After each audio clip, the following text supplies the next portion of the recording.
Well, you see the internal flame? This is President Kennedy's grave. It has been burning ever since and was lit in 1963. Oh, thanks. Dear Tim and Moby, can you tell me about President John F. Kennedy? Thanks, Henry. John Fitzgerald Kennedy was the 35th President of the United States. He served from 1961 to 1963. Well, right, his presidency was cut short just because he was killed by an assassin. But there is a lot more to Kennedy's story than that. He was born in 1917 to a wealthy family in Massachusetts. Jack, as he was known, was the second of 9 children, and some of his siblings also had successful political careers. His youngest brother, Edward, represented Massachusetts in the U.S. Senate for 46 years. And his middle brother, Robert, served as the Attorney General during Jack's presidency and as a senator from New York State. Robert was also assassinated 5 years after his brother during his own run for president. Jack graduated from Harvard and enlisted in the Navy when World War II broke out. He commanded a small patrol boat in the Pacific. In August 1943, the ship was wrecked by a Japanese destroyer. Kennedy led the survivors on a 6-kilometer swim to dry land, and then risked his life to make sure that everybody was rescued. For his heroism, he received the Navy and Marine Corps Medal. This story helped him immensely when he entered politics in 1946. Well, Kennedy was elected to the House of Representatives that year, and to the U.S. Senate in 1952. In 1956, he published a best-selling book called Profiles in Courage. It told the stories of 8 U.S. senators who'd committed acts of political bravery. It won him the Pulitzer Prize, a major literary award. These accomplishments, plus his good looks and personal charm, propelled him to national fame.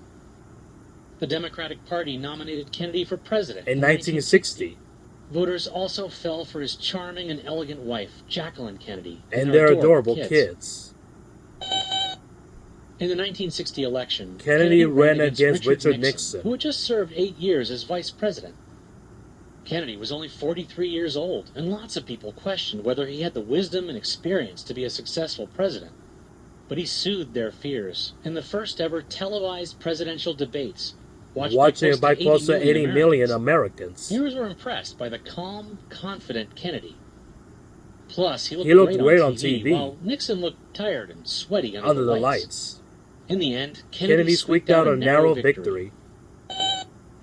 Well, to many voters, he represented a new generation of leaders, bursting with energy and ready to take America in a new, bold direction. He called his policy agenda the New Frontier. He began a program called the Peace Corps, which sent volunteers to help people in developing nations. He ramped up the space program, promising that the United States would put a man on the moon within 10 years. And with the civil rights movement in full swing, he spoke out against racial discrimination. And met with Dr. Martin Luther King Jr. at the White House. Although it took more pressure than his supporters had hoped for him to take a stand. His administration began at the height of the Cold War, the struggle for world dominance between the U.S. and the Soviet Union. In 1961, the United States tried to help overthrow Cuba's Soviet-backed government and badly botched the mission. Known as the Bay of Pigs invasion, it was a disaster for the United States and for Kennedy's personality. But the young president learned as he went along. A year after the Bay of Pigs debacle, the Soviet Union began building missile bases in Cuba. From there, they could launch a nuclear attack on the United States before it had the chance to respond. The situation was unacceptable to the U.S. The world seemed poised on the brink of nuclear war. But instead of trying another invasion, Kennedy used the Navy to blockade Cuba. That prevented Soviet ships from delivering supplies. After a tense standoff, the Soviets agreed to remove the missile bases. The Cuban Missile Crisis passed without violence. And it was a major victory for Kennedy. Anyway, President Kennedy was killed in Dallas, Texas before his death on November 22nd, 1963. He was riding in an open-top car when he was shot by a sniper. And a man named Lee Harvey Oswald was arrested for the crime, but then he was killed just a few days later too. but Vice President Lyndon B. Johnson took over as the 36th U.S. President. Well, it was truly tragic a moment in the American history. But many people still have questions about how and why did it happen. But John Fitzgerald Kennedy continues but to be remembered as an inspiring figure in the history of the United States.